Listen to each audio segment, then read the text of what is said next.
রবীন্দ্র শতবার্ষিকী ভবনের ১ নম্বর প্রেক্ষাগৃহে আর্ট সোসাইটির উদ্যোগে অনুষ্ঠিত হলো বার্ষিক সমাবর্তন অনুষ্ঠান।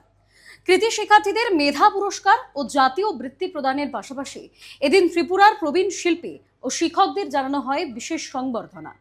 শিল্প সংস্কৃতির প্রসার ও বৃত্তিমূলক শিক্ষার মাধ্যমে নবীন প্রজন্মকে স্বাবলম্বী করে তোলাই ছিল এই আয়োজনের মূল লক্ষ্য। রবীন্দ্র শতবার্ষিকী ভবনের ১ নম্বর প্রেক্ষাগৃহে আর্টস সোসাইটি উদ্যোগে সাড়ম্বরে অনুষ্ঠিত হল বার্ষিক সমাবর্তনা অনুষ্ঠান। পাশাপাশি দেশ জুড়ে সংস্থাটির অনুমোদিত বিভিন্ন কেন্দ্রের কচি কাঁচা ও নবীন শিল্পীরা এতে অংশ নেন। বাৎসরিক অঙ্কন পরীক্ষায় উত্তীর্ণদের মেধা তালিকার ভিত্তিতে এদিন পুরস্কৃত করা হয়। বিশেষ করে ৯০ ও ৯৫% বেশি নম্বর প্রাপ্তদের স্টার অ্যাওয়ার্ড ও এককালীন জাতীয় বৃত্তি প্রদান করে উৎসাহিত করা হয়, যাতে তারা ভবিষ্যতে শিল্প ভাবনা নিয়ে আরও এগিয়ে যেতে পারে। আর্ট সোসাইটির সদস্য তথা কনভেনার প্রদীপ ধর জানান, চারুকলা, কারুকলা, ভাস্কর্য ও ক্রাফটের নানান প্রশিক্ষণ ও স্পেশাল ডিপ্লোমা কোর্সের মাধ্যমে শিক্ষার্থীদের আত্মনির্ভর করার চেষ্টাই তারা চালিয়ে যাচ্ছেন।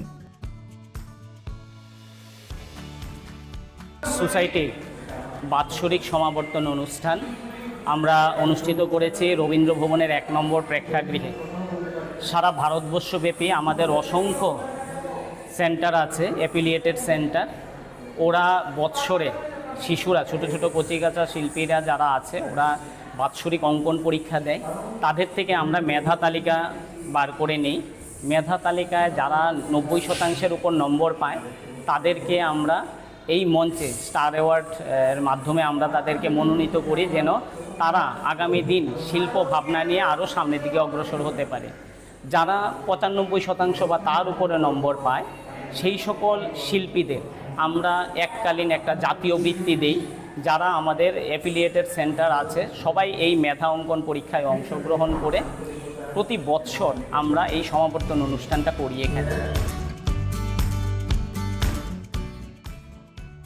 এবারের সমাবর্তনের একটি নতুন সংযোজন হিসেবে ত্রিপুরার প্রতিষ্ঠিত ও অগ্রণী শিল্পীদেরও বিশেষ সংবর্ধনা জানানো হয়েছে। পাশাপাশি বিভিন্ন কেন্দ্র থেকে আসা অঙ্কন শিক্ষকদের দেওয়া হয় গুরু সংবর্ধনা। সংস্থার সম্পাদক প্রসেনজিৎ চক্রবর্তীর সক্রিয় উদ্যোগে এবং আসাম বিশ্ববিদ্যালয় সহ দেশের বিভিন্ন প্রান্ত থেকে আগত বিশিষ্ট অতিথিদের উপস্থিতিতে এই আয়োজন এক মিলন মেলায় পরিণত হয়। উদ্বোধনী বক্তারা নতুন প্রজন্মকে শুধু শিল্প চর্চাতেই সীমাবদ্ধ না রেখে বৃত্তিমূলক শিক্ষার মাধ্যমে স্বাবলম্বী হওয়ার আহ্বান জানান।